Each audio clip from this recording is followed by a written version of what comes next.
에집트로 피난. 나는 다음 광경을 본다. 밤이다. 요셉은 손바닥만한 그의 방에서 작은 침대에 누워 자고 있다. 많은 일을 정직하게 정성껏 하고 나서 쉬는 사람의 평온한 잠이다. 나는 방의 어둠 속에 있는 그를 보는데 그 어둠은 겨우 벙싯 벌어지기는 했지만 그래도 완전히 닫히지는 않은 창틈으로 새들어오는 한 줄기 달빛 때문에 겨우 약간 엷어졌다. 요셉이 그 작은 방에서 더워서 그랬거나 또는 새벽에 시간을 조절해서 재빨리 일어날 수 있게 하려고 그랬던 것 같다. 그는 한옆으로 누워 자는데 자면서 꿈속에 무슨 환상을 보는지 빙그레 웃고 있다. 그러나 미소가 공포로 변한다. 그는 무슨 악몽을 꾸는 것처럼 푹 하고 길게 한숨을 쉬더니 벌떡 일어난다. 요셉은 침대에 앉아서 눈을 비비고 주위를 둘러본다. 그는 빗줄기가 들어오는 작은 창 쪽을 바라본다. 깊은 밤이다. 그러나 그는 침대 밑에 펼쳐져 있는 옷을 집어 여전히 침대에 앉은 채 맨살 위에 입은 소매 짧은 속옷 위에 걸친다. 담요를 젖히고 방바닥에 내려서며 그의 샌들을 찾는다. 샌들을 신고 끈을 맨다. 그는 일어나서 침대 맞은편에 있는 문 쪽으로 간다. 그 문은 동방 박사들을 맞이하였던 방으로 통하는 침대 옆에 있는 문이 아니다. 그는 손가락 끝으로 겨우 똑똑하고 가만히 두드린다. 요셉은 들어오라고 하는 것을 알아들은 모양이어서 조심해서 문을 열고 소리나지 않게 다시 닫는다. 그는 문으로 향해 가기 전에 불꽃 하나만 있는 작은 기름 등잔에 불을 켜서 그것으로 발밑을 밝힌다. 그는 자기 방보다 약간 더 큰 방으로 들어간다. 거기에는 요람 옆에 낮은 침대가 놓여 있다.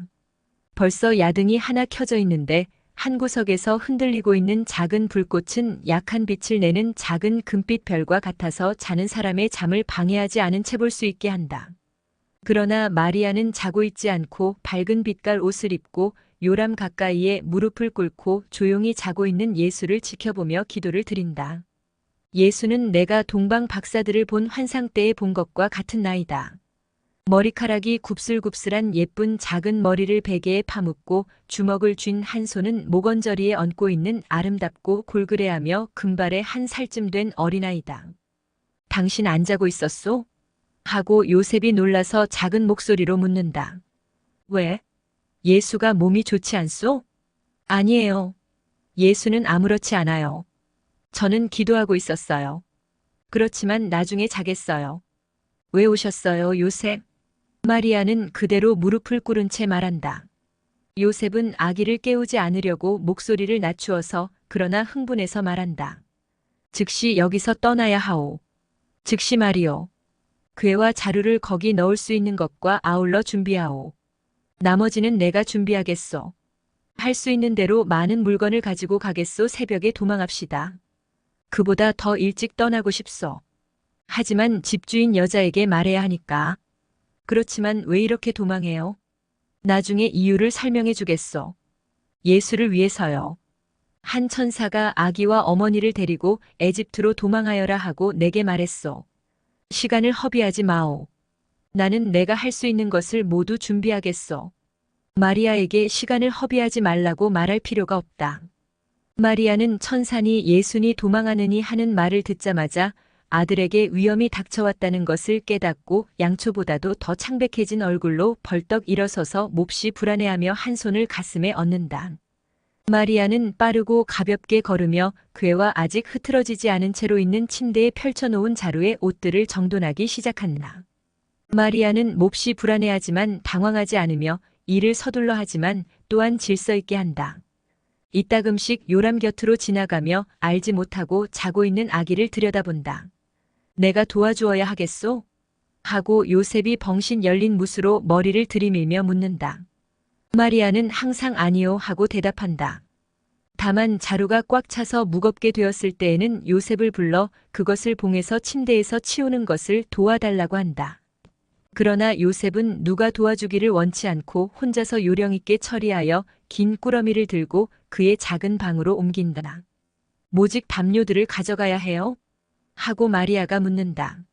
할 수 있는 대로 많이 가져가요. 나머지는 우리가 모두 잃을 것이니까.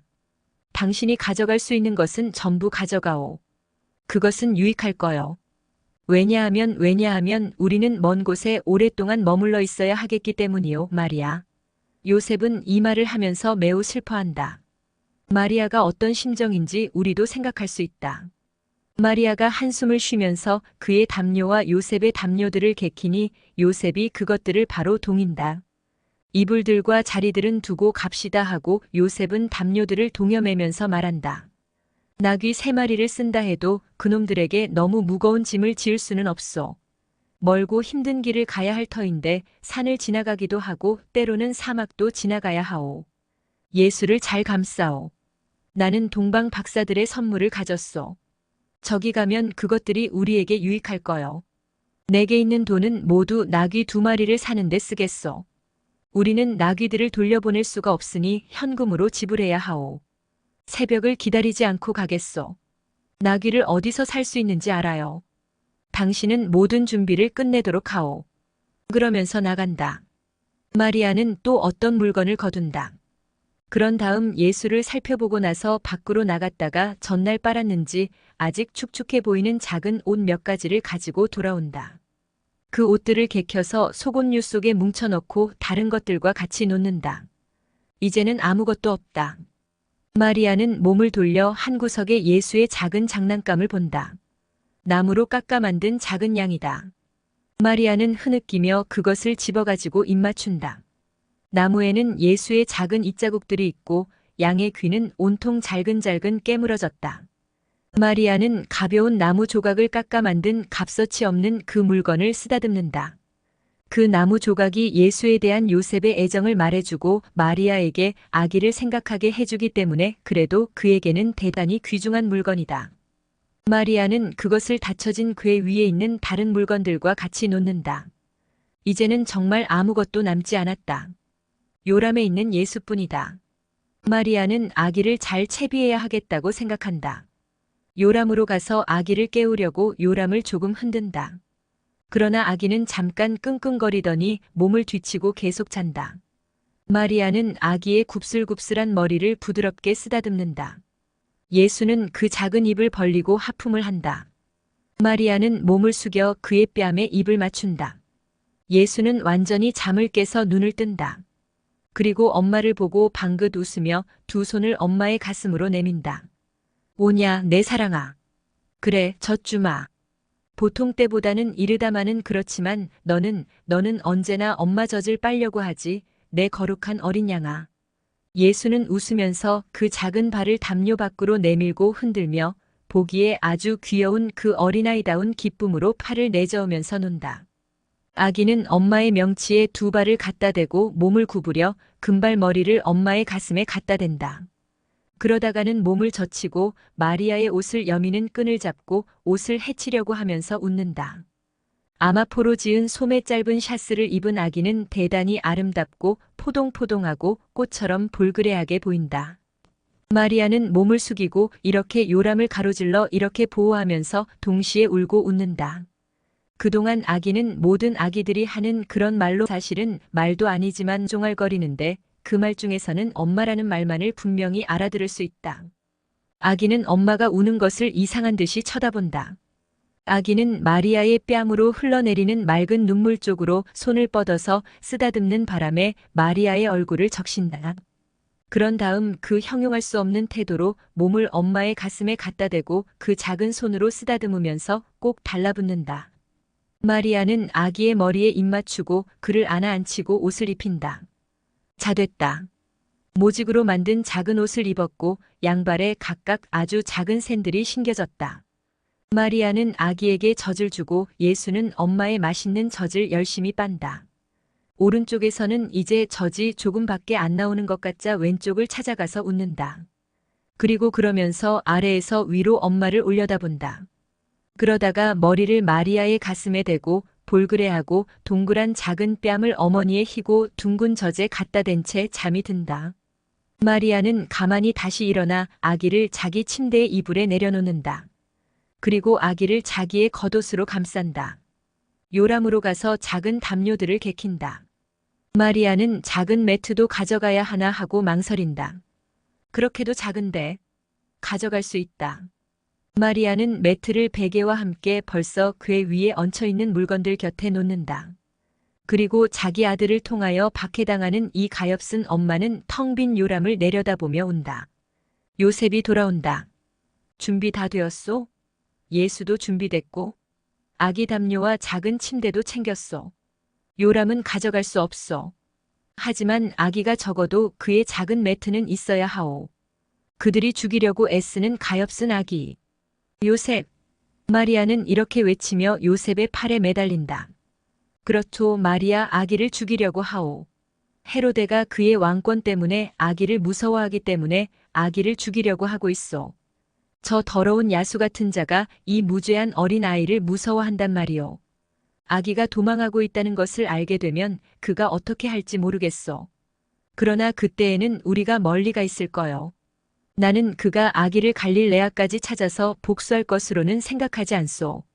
우리가 갈릴레아 사람들이라는 것을 알아내기는 벌써 너무 어려울 것이고 나자렛 사람이라는 것을 알아내기는 더구나 어려울 것이며 우리가 누구인지 정확히 알아내기도 너무 어려울 거요. 사탄이 그가 자기의 충성스런 종노릇하는 것을 고맙게 생각해서 그를 도와준다면 몰라도. 그러나 그런 일이 일어나면 하느님 쪽에서도 우리를 도와주실 거요. 마리아, 울지 마오. 당신 우는 것을 보는 것이 귀양지로 떠나야 하는 것보다도 훨씬 더 내 마음을 괴롭히요. 요셉, 용서하세요. 저 때문에 우는 것도 아니고 얼마 안 되는 재물을 잃는 것이 슬퍼서 우는 것도 아니에요. 당신 때문에 우는 거예요. 당신은 벌써 그렇게도 많은 희생을 치러야 했는데. 그런데 지금 당신은 단골도 다 놓치고 집도 없게 되었어요. 제가 당신에게 얼마나 큰 짐이 됩니까, 요셉? 얼마나 짐이 되느냐고.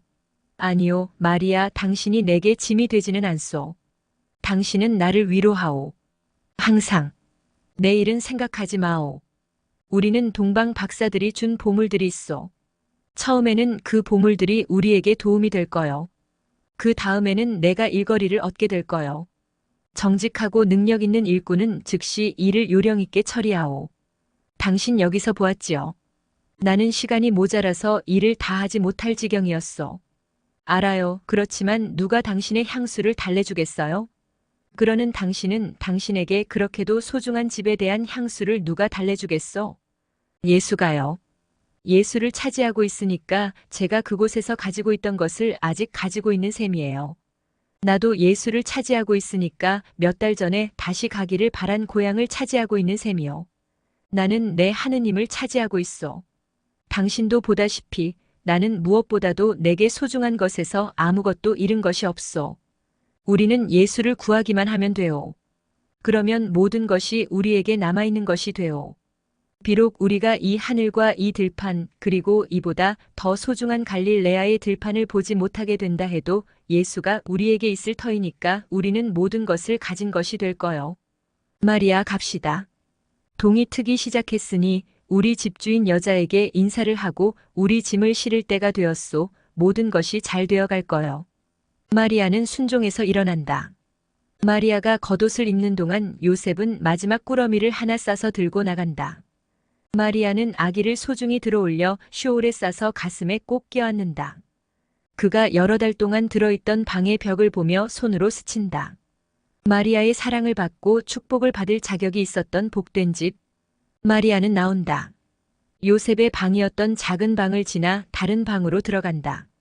집주인 여자는 눈물을 펑펑 쏟으며 마리아에게 입맞춤하고 인사를 한다. 그리고 쇼울을 들치고 조용히 자고 있는 아기의 이마에 입을 맞춘다. 그들은 바깥 계단으로 해서 내려온다. 새벽에 처음 돋는 빛으로 겨우 물건들을 구별할 수는 있다. 이 희미한 빛 속에 타고 갈 짐승 3마리가 보인다. 제일 튼튼한 놈이 짐을 싣고 있다. 다른 놈들에는 안장이 얹혀 있다. 요셉은 첫째 나귀의 길마 위에 궤와 꾸러미들을 채곡채곡 정리하는데 골몰하고 있다. 자루 위에 목수의 연장을 싸서 올려놓은 것이 보인다. 또다시 작별 인사와 눈물, 그런 다음 마리아가 나귀에 올라타고 그동안 집주인 여자는 예수를 목에 안고 있다가 어머니에게 돌려주기 전에 마지막으로 입맞춤을 한다. 요셉도 마리아의 나귀 새끼를 마음대로 잡기 위하여 자기가 탈 나귀를 짐 실은 나귀에 붙잡아맨 다음 안장에 올라탄다. 아직 동방 박사들의 환상적인 광경에 대한 꿈을 꾸고 있는 베들레헴은 그가 당하게 될 일은 알지 못한 채 평온하게 자고 있는 동안 도망은 시작된다. 환상은 그것으로 끝난다. 요셉은 아기를 깨우지 않으려고 목소리를 낮추어서 그러나 흥분해서 말한다. 즉시 여기서 떠나야 하오. 즉시 말이오. 궤와 자루를 거기 넣을 수 있는 것과 아울러 준비하오. 나머지는 내가 준비하겠소. 할 수 있는 대로 많은 물건을 가지고 가겠소. 새벽에 도망합시다. 그보다 더 일찍 떠나고 싶소. 하지만 집주인 여자에게 말해야 하니까. 그렇지만 왜 이렇게 도망해요? 나중에 이유를 설명해 주겠소. 예수를 위해서요. 한 천사가 아기와 어머니를 데리고 에집트로 도망하여라 하고 내게 말했소. 시간을 허비하지 마오. 나는 내가 할 수 있는 것을 모두 준비하겠소. 마리아에게 시간을 허비하지 말라고 말할 필요가 없다. 마리아는 천사니 예수니 도망하느니 하는 말을 듣자마자 아들에게 위험이 닥쳐왔다는 것을 깨닫고 양초보다도 더 창백해진 얼굴로 벌떡 일어서서 몹시 불안해하며 한 손을 가슴에 얹는다.